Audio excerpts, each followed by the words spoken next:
welcome everyone who is watching the live stream, especially if you are in the AP region where it's already late night. So thank you for joining everyone.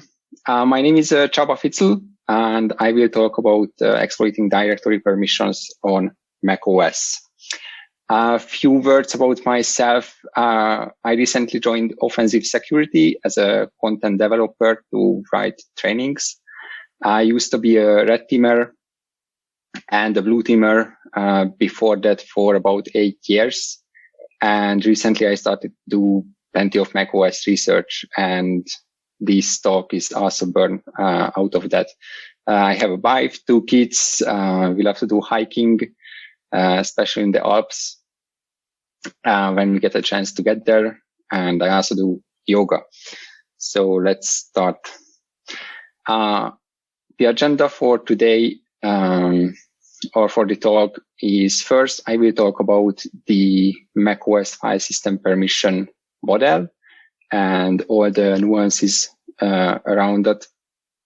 Then I will talk about how to find these bugs that I will talk about. Then I will cover plenty of bugs related to these, and at the end I will also briefly mention how to prevent these kind of attacks. So the first part, which will be the macOS file system permission model, which is very important to understand so we can actually find these bugs. The first entry is, so macOS is based on FreeBSD, or at least it complies with the BSD, and so it applies and has the classic POSIX security model for the file system. So if you are familiar with any Unix, Linux system or macOS itself, the POSIX model is really the base of the entire system. And this means that every file and directory on the system has 3 sets of permissions. One is for the owner of that file or directory, which is really the user. Then we have a group owner permission. And then we have a third one, which is for everyone else. It's also called the word permissions. Now, each of these entities can have 3 different permissions, which are read, write, and execute. In case of files, the read, write, and execute permissions are kind of straightforward. So if you have a read access to a file, then you can read the file. If you have write permission to a file, you can write to it. And if you have execute, then if it's an executable, you can execute that file. Now, in case of directories, this is not that straightforward, or at least it's not that self-explanatory. In case of read access to a directory means that you can enumerate the entries in the directory. So like if you do an ls and you list the files, you need read access for that. In case of write access, it means that you can delete and write files to the given directory. And in case of execute, that means that you can traverse the directory. Now, if you don't have execute permission on a directory, it means that you can't access any files inside that, or any of its subdirectories. And not being able to access means that you cannot even list them. So if we go into some of the scenarios with some corner cases, so let's say you have read-only writes to a directory. That means that you can't access any files. Even though you have like list or enumeration access, you still can't list those because you don't have execute permissions. So having just read-only permission on directory, it's not really useful. Now, having execute only, you still can't list the files. So if you do an ls, you will not see anything. But if you know the file name, you can access that file by its name because you can traverse the directory. Now, obviously, if you have access to the file itself. But basically, this is how directory permissions can limit your access to files. Now, if we do a simple experiment, which you can also try.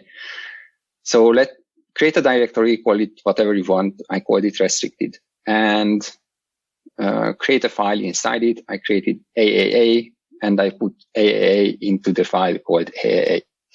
Now give 777 permission to AAA, which means that everyone, the owner, the group, and everyone else will have read, write, executed the file. So for sure, you can access that file.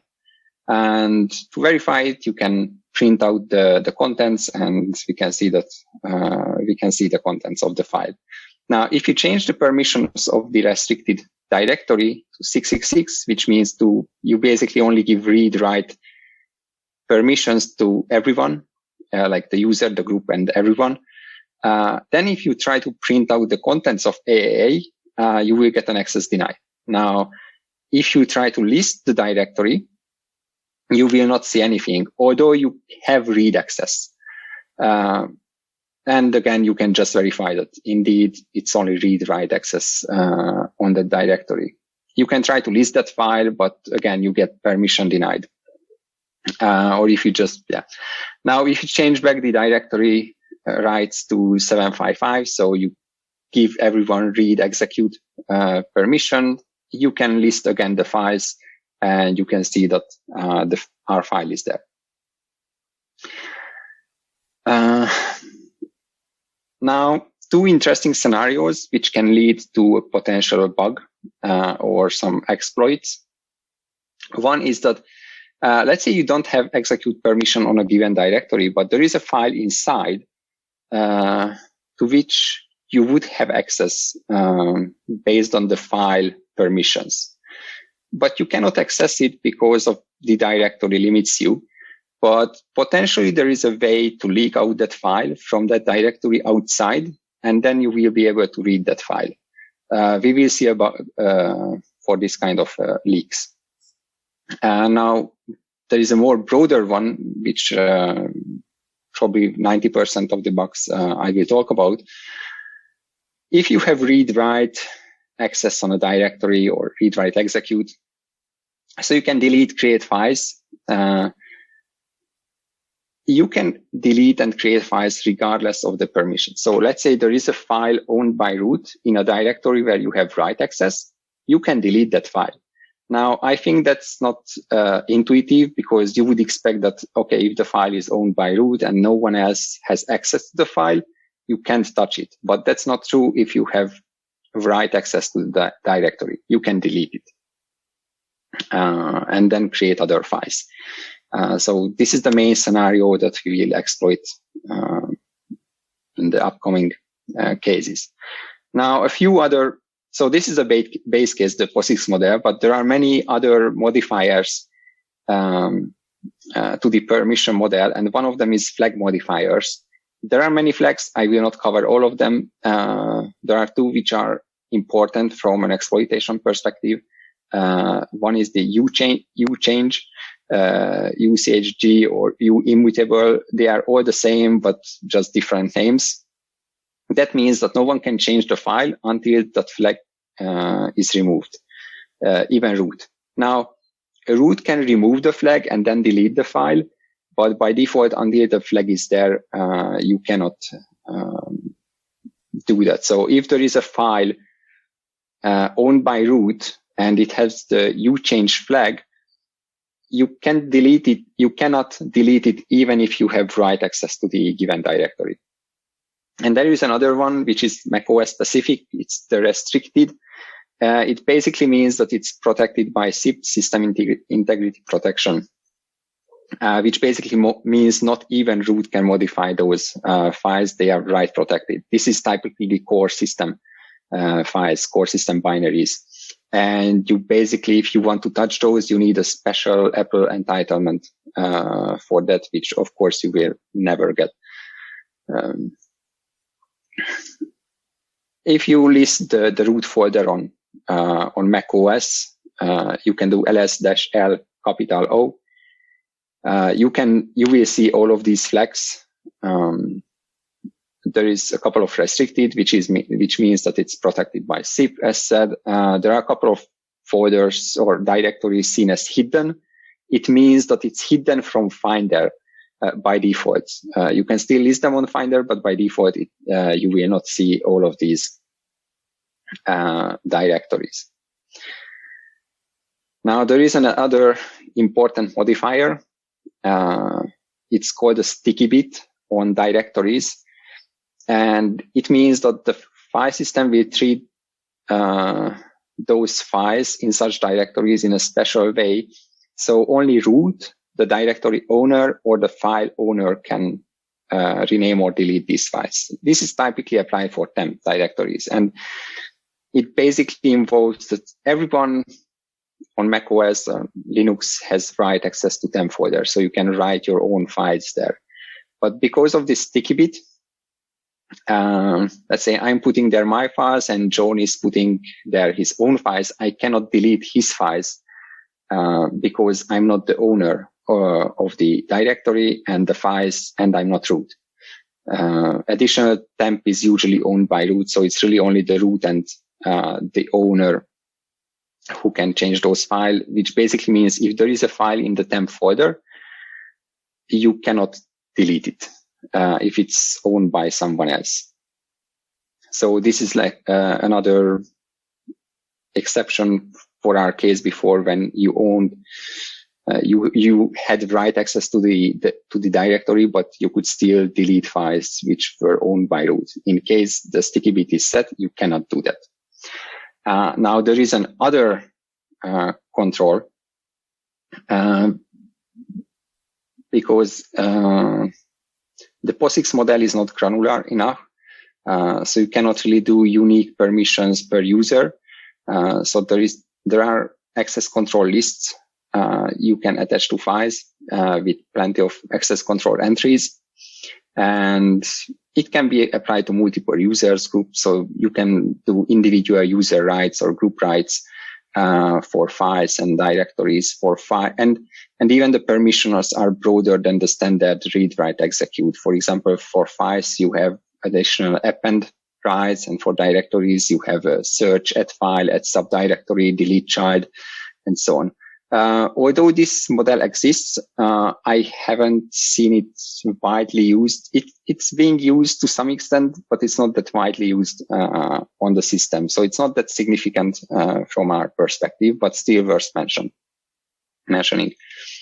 What is significant is the sandbox. So zip is also being enforced by the sandbox. zip is basically the platform profile on the system, and it's just being applied to everything. And it can further restrict file access. Typically, it's done through the sandbox profiles. Now, most of the daemons that run as root on the system, we have a predefined sandbox profile. These can be usually found in the USR share sandbox or the system library sandbox profiles directories. These are SB files and containing plenty of rules what the process can or cannot do. They are written in SBPL language, and I will not go into the details how it's formed, but this is one example on the screen for such a profile. It's for the MDS daemon. I think even if you don't know that language, you can still read these rules. So, for example, there is an allow 5 write, which means that you have 5 write access. And there are literals, which means like exact location. In case of files, you can do reject, subpass, and so on. There are basically allow and deny rules, and not just for file read writes, but also many other things. So even if you run as root, as a daemon, you are limited by this profile. So even if you would have by your user ID access somewhere, if your sandbox limits you, you cannot write that.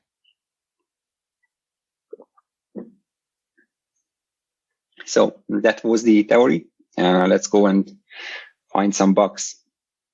I think they are not so hard to find these bugs. I found two methods to be pretty fruitful. One is a static and one is a dynamic method for this. The static method basically involves you analyze the current permissions set for directories and files, and you try to find these interesting combinations by just basically crawling through the file system and checking for permissions. Which we will mostly use here in the following sections is typically if the file owner is root, but the directory owner is different. So which usually means that you have usually some sort of write access to that directory. Now, another interesting case could be when the file owner is not root, so it's owned by like a regular user, but the directory owner is root. That would mean if no one else has access to the directory, that file is being touched by a process that is running as root, but you have write access to the file because you are the owner, then there is a chance that you can mess with that process that runs as root.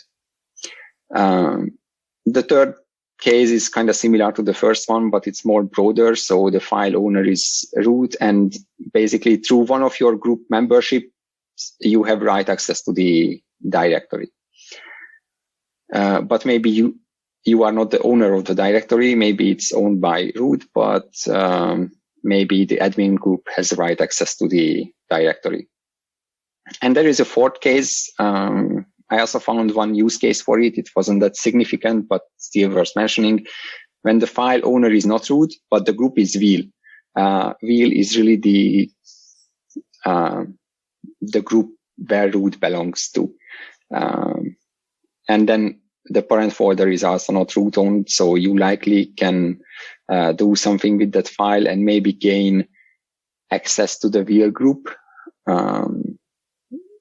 It's not so significant, but could be still interesting. I have a Python script scanning for this combination. It's up on my blog post, basically, where all this is discussed.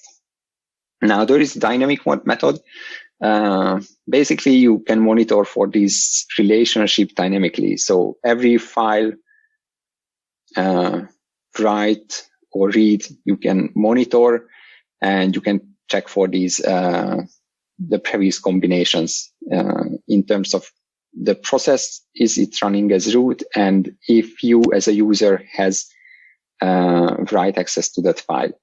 Now, most of the time you will find the same stuff as with the static method, but where you could find more interesting items is two cases, basically, when the root process will change the file owner to a regular user, which means that just scanning through with the previous method, you will not find it because the file is not owned by root, but it was touched by a process that is running as root.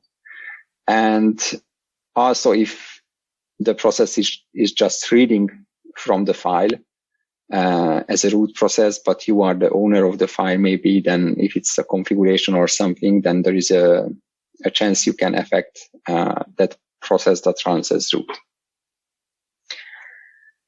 So let's talk about the actual bugs. So again, the general idea is that we want to redirect the file operation to a location we want. And the typical process is we delete the file because we can do it. We have access to the folder, to the directory. You place a symlink or hard link to that file, and you wait for the process that runs as root and do something with that file, and hopefully you can redirect the write operation. In some cases not. But so there are a few problems that you can run into, which can lead to an unexploitable scenario. The first one is that the process might run as root, but because of sandboxing, it might not be able to write to any interesting location. So in that case, we don't really have a bug, although you could redirect it to somewhere, but if there is nothing really, or it's limited to one file only maybe, then it's not nothing major there, maybe not even a bug. And now there is another case when the process will actually not follow the symlink or hard link you put there. It will simply overwrite it. And I found many cases for this. And I will talk about at the end when this happens. So it will just overwrite your link, you create it there, and that's it. So you cannot exploit it. The third part is you successfully redirected the file operation, but the file that was written out is still owned by root. So it means that you still cannot modify it, although you could write somewhere, but it's the same content as it was before. So we need to find a way to affect the contents of that file to our benefits, which might be possible, might not be possible. And actually, in most cases, it's not possible, but in some cases it is. And then it's very interesting. So again, in case 1 or 2, we don't really have a bug. And yeah, you want to control the content.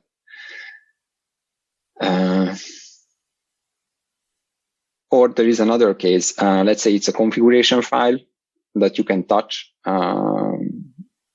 Then there is a potential you can affect the configuration of a given process that is running as root, and that could give you something interesting.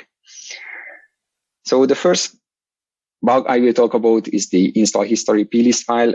It was a simple arbitrary overwrite on macOS. Whenever anyone installs an application, a log will be created in the install history.plist file, which is located in library receipts. You have access to that. You have write access to that directory as an admin. You can delete the file, place symlink. It will be followed. You can do overwrite files basically, but unfortunately the content, as you can see on the screen, it's an XML file with the date, the name of the application, package identifier, and so on. So you can't really do too much about this unless you poke around the metadata of the application, but nothing beyond that. You can trigger this by basically install something, either from the App Store or from a package. The next one was an Adobe Reader installer vulnerability. Again, this will be only an arbitrary file overwrite. At the end of the installation of Acrobat Reader, there was a file placed in the temp directory with a static name. Now, if prior the installation, you create a symlink to this file. So this file doesn't exist before installation. So you can create a symlink, and once the installer is done, it will follow that, and you can overwrite basically anything.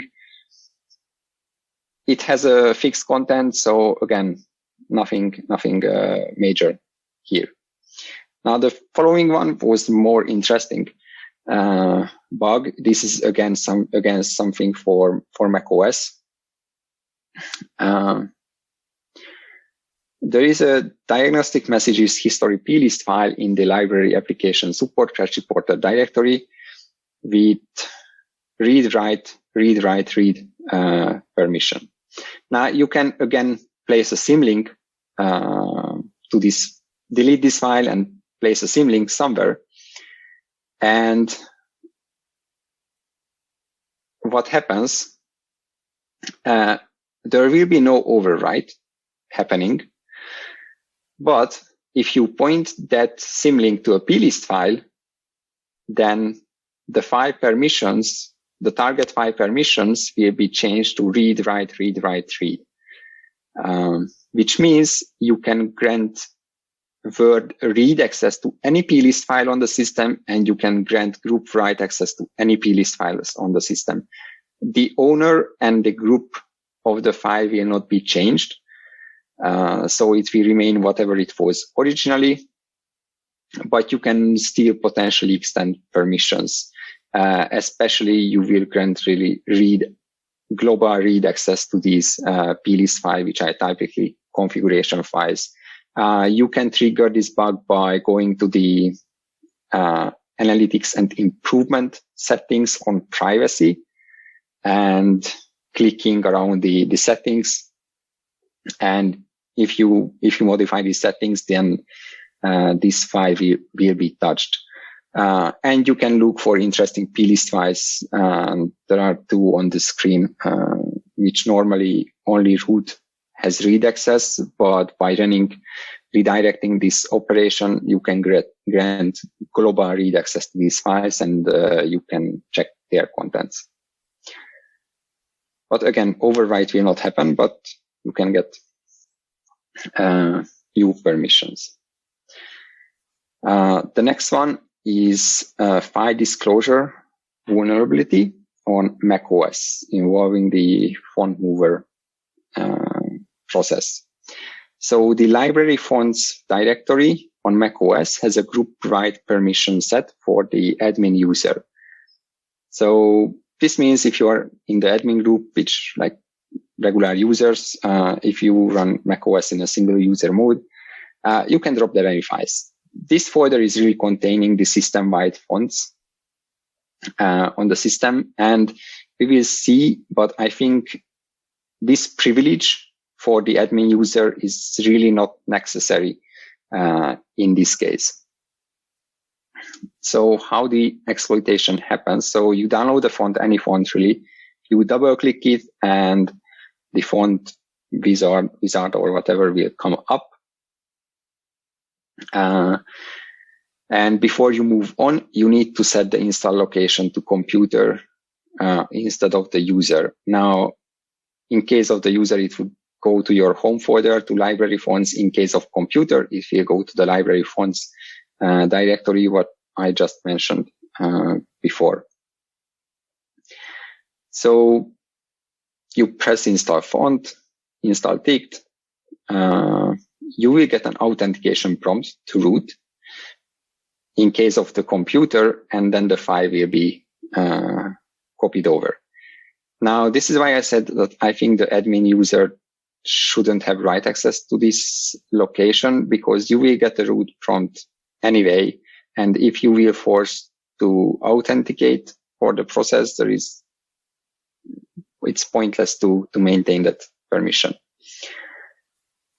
But so what I tried first is I can place a symlink or hard link into the library fonts folder, but they will be removed.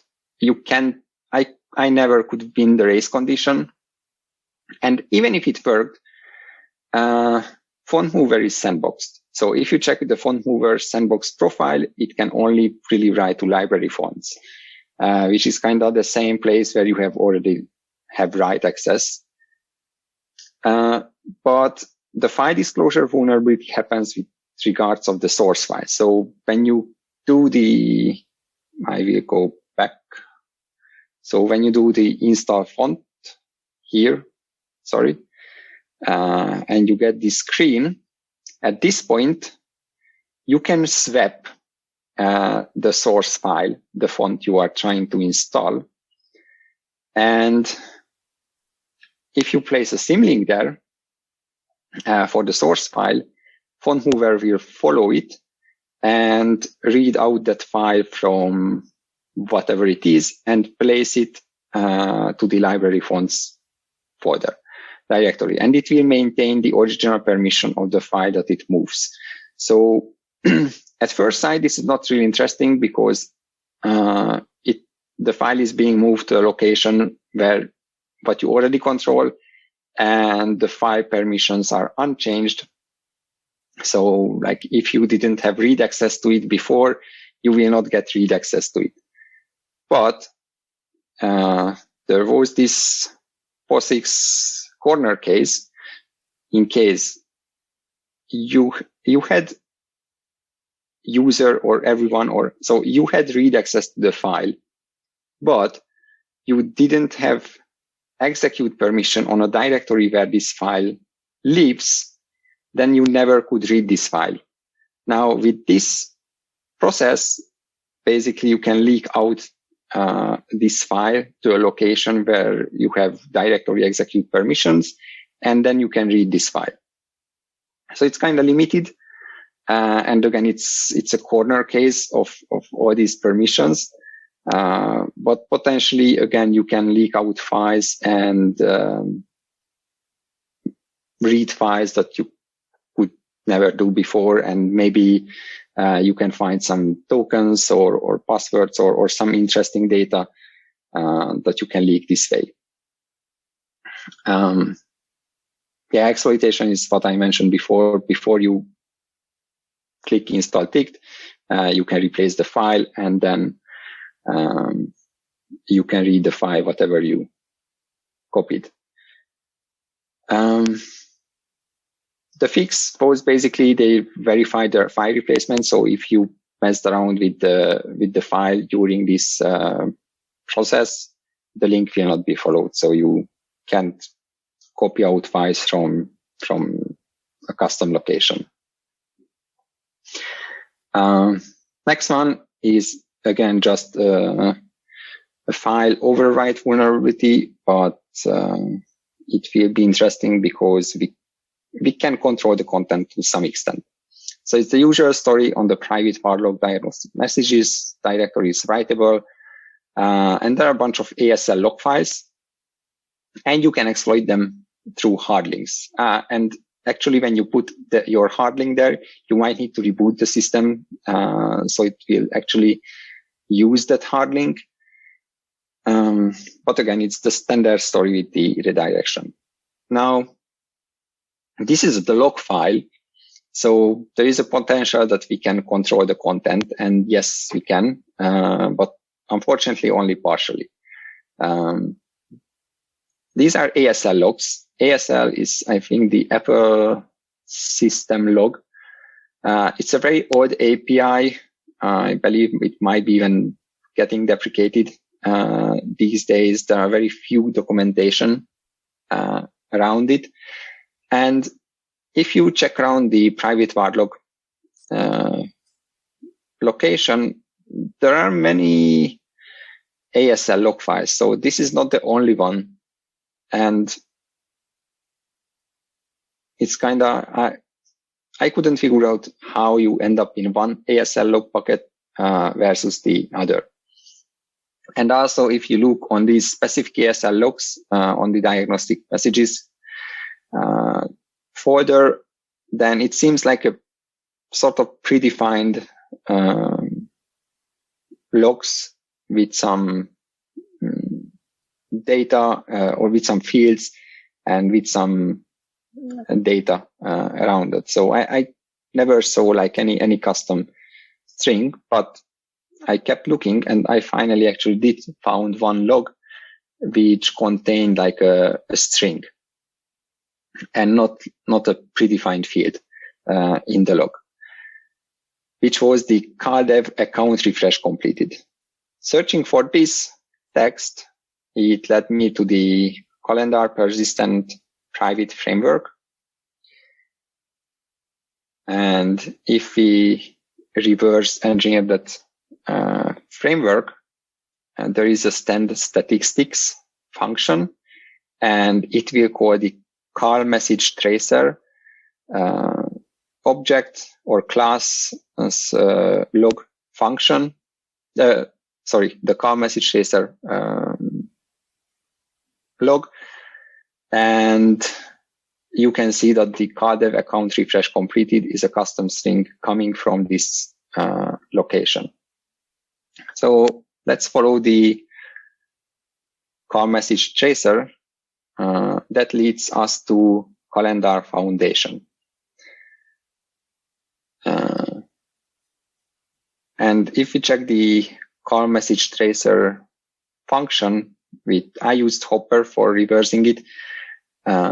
We can see that indeed it is using the ASL API.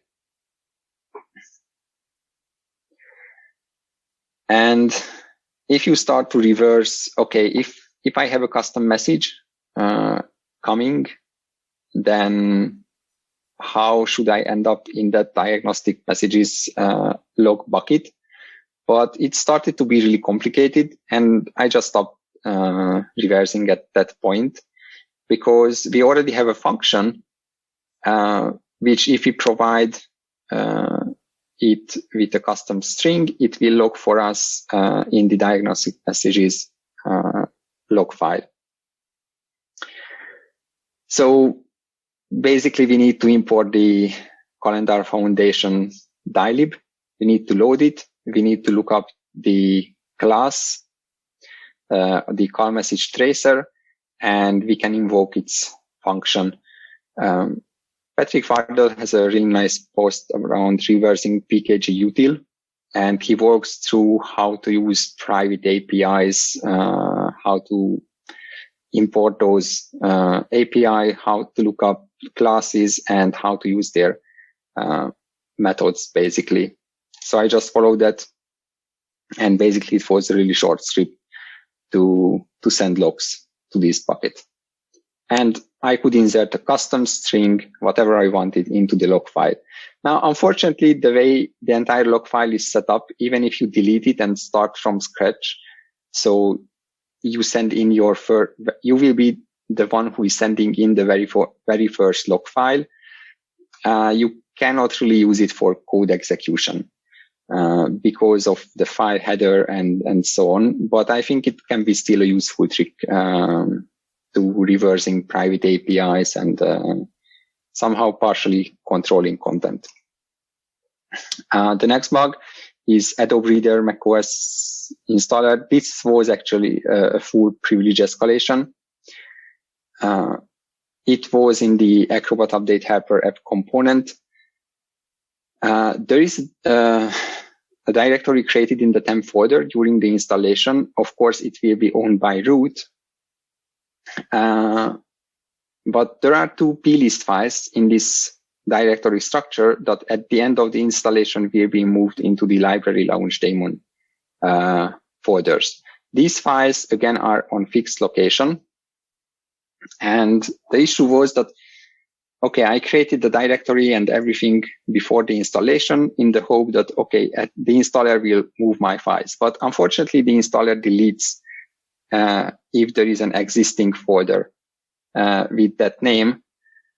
But you can do a race condition, so you can recreate this directory structure after the deletion and before the installer creates. And actually, it's pretty easy to win this race condition. So you start the installer, start the race, and if you can create the directory structure, it means that you own it, and you can place there your own plist file that will be moved at the end to the launch daemon folder, which means that you will gain root access because if you can place a plist file in the launch daemon, then it means that that plist will be executed upon boot, or not the plist, but the command you put into the plist will be executed as root upon next reboot.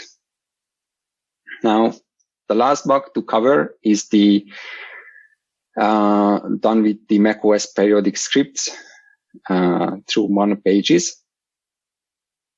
So what happened? So macOS has a few maintenance scripts. Their respective launch daemons can be found in the system library launch daemon directory. There is a daily, monthly, and weekly plist pointing to various scripts. And one of the weekly scripts is the whatis script, which basically reveals the man page database. And it will run it as root. It will get the mon page paths and reconstruct the database. Now, if you ever install brew on a Mac OS, the USR local share man folder will exist, and it will be owned by your user ID. I think it doesn't exist by default. only if you install brew, which I believe most IT people will do. So the makewhatis script will create a whatis.temp file, and you can redirect it through a symlink. And our target will be launch daemon folder, what we used before with the Adobe bug. And now the problem is that the plist file has to be a proper XML file. If it's not a proper XML file, the plist will be ignored and it will not be run. Now, if we check the whatis database, which is on the screen right now, you can see that these are name and description separated with dashes. So it's not really as an XML file.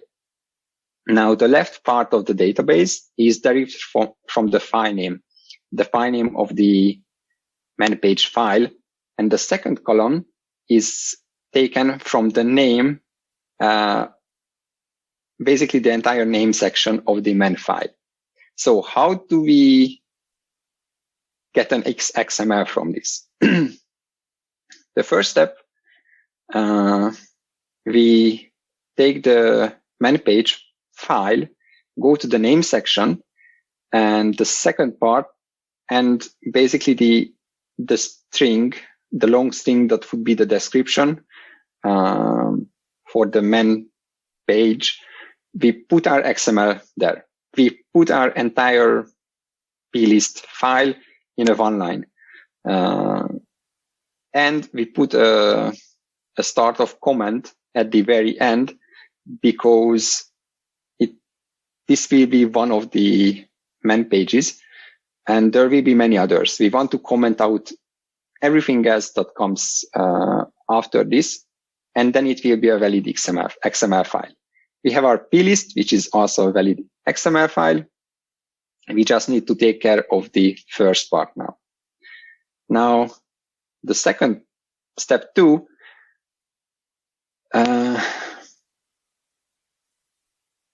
okay, I will skip this. So the file name, because that controls the first column on the man page database, it has to make sense in XML. Now, interestingly, the thing you see on the screen, the brackets, exclamation mark, dash, dash, and whatever thing, this is a valid file name. So you can give this name to a file on macOS, and I believe also on other Unix or Linux system. And this is a valid XML string. It's a start of comment again, which is good. But we need to go back to our first step, to our man page, and we need to close this comment so it will not comment out our entire plist. So before our plist starts, the actual XML, we close the comment. So what we get at the end, this comes from the man page database. It will be the first line.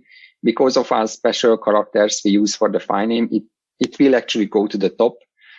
For any case it doesn't, just rename the other files that come first, so they are degraded, or they will come later in the alphabet. And basically you can see that we managed to construct a valid XML based on the man page name section and the file name. And we can create our symlink now, and you can simulate running the weekly script, or you can wait a week when it will actually run, and then your file will be moved. So I have a demo for this. Let me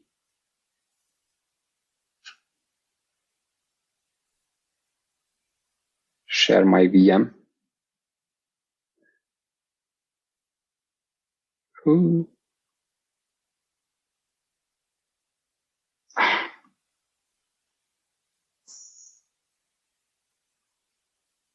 Let me restart.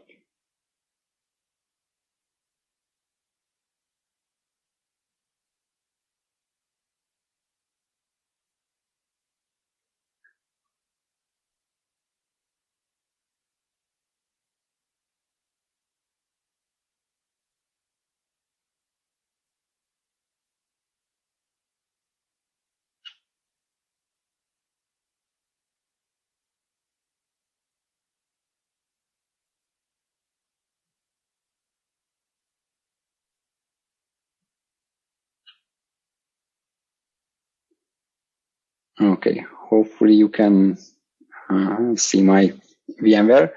I just tried this demo like 1 hour ago and it worked, and I saved the VM, and of course it broke because I have a live demo, but luckily I had a snapshot. So hopefully this will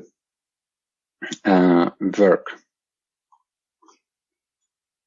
So if we check we are at the USR local shareman, there is nothing here right now. And if we check the launch daemon folder, we have only the VMware launch D. So let's go to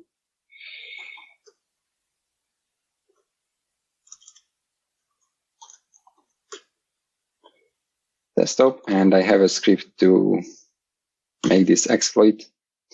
So I will do the reboot version. So this script basically will create the file that I mentioned, create the man page with all the section and so on.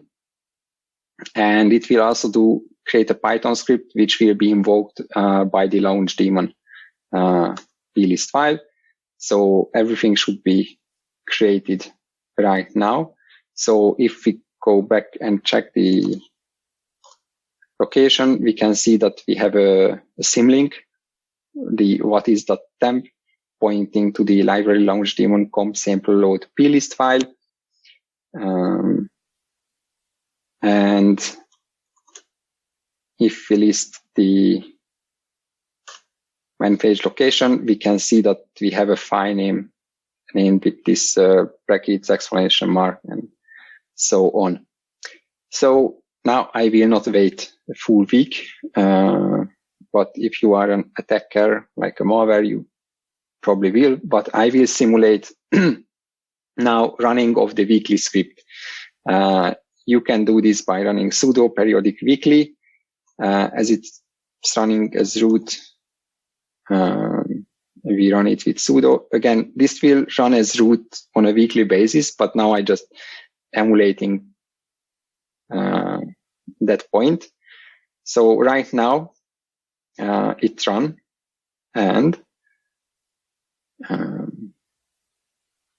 we go back, we can see that indeed our comp sample plist was created.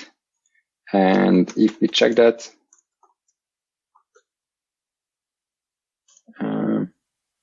we can see that we have a comment at the beginning, then we have a plist, and then we have a comment section starting commenting out the rest of the item.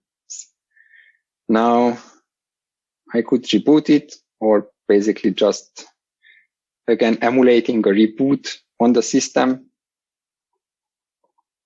So I will just start this plist file manually. Again, as it's in the launch daemons, it will be run as root upon reboot. So we can run that. And this created a local bind shell on elite port. And if I connect it, I can see that I'm running as root right now. So this was the exploit. And let me go back to my slides.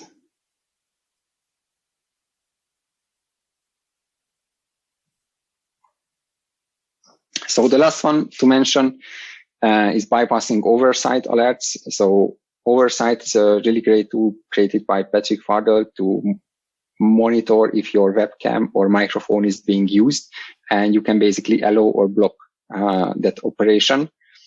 And you can also do like an instruction that always allow that tool. In that case, you will not get an alert anymore. And it will be always allowed. Now this whitelist, which is controlling the always allow application is owned by root. OverSight runs as root, and it also has like a kernel extension, and it's in a directory that you own. So actually it's in somewhere in your home folder. So you can basically delete this whitelist and create a new one. And you can whitelist your own application. So if you are like a malware and want to bypass the alerts created by OverSight, you can replace this whitelist, entering your own application there, and it will just work. So at last, how we can avoid these attacks? In case of installers, use a random directory name in the temp folder, which cannot be predicted. Once it's created, because of the sticky bit, no one can delete it if the installer is running as root. But it can be pre-created if it's a fixed name. Many of the installers I saw, they do create a random string at the end of the directory names usually. So yeah, just use a random name and then you should be fine. But if you really want to stick to fixed names, then what you should do is you create the directory, set permission that only to be owned by root and no one else has any rights to that directory. Then you clean it up. So in case anyone placed a symlink, whatever there in the directory, it will be clean, and then you can start using it. And because it's owned by root, no one can touch it anymore. So this is for installer. Now, the move operation, if it's related to files, it will not follow symlink and hard links. So try the following: create a file called A, create a symlink called B pointing to A. Now, if you print out the contents of B, it will print out the contents of A. You can put contents into B and that will be redirected to A. So that's all fine. But let's create a third file, call it C. And then if you try to move C into B, where B is a symlink pointing to A, what I hoped will happen is that C will overwrite A, but what actually happens is that C will overwrite B, the symlink will be deleted, and basically that's it. And B will be overwritten by C. So this kind of protects you. And the last thing is in Objective-C, many of the objects has a write to file operation like NSString. Write to file method will not follow symlinks or hard links. It will actually override them. So in this case, in the screen example, if my file.txt would be a symlink hard link, with this operation, it will be overwritten. So I found this to be a safe operation. And that should be pretty much it. And it's almost 6 p.m. Yes. Any questions? I'm looking at the Slido feed and it's currently empty. So, kind of surprised, but I guess your explanations were entirely clear. Suppose somebody thinks of a question to ask at a later time. Where do they contact you best? Probably on Twitter. My handle is the evil bit, so let me put that out once more.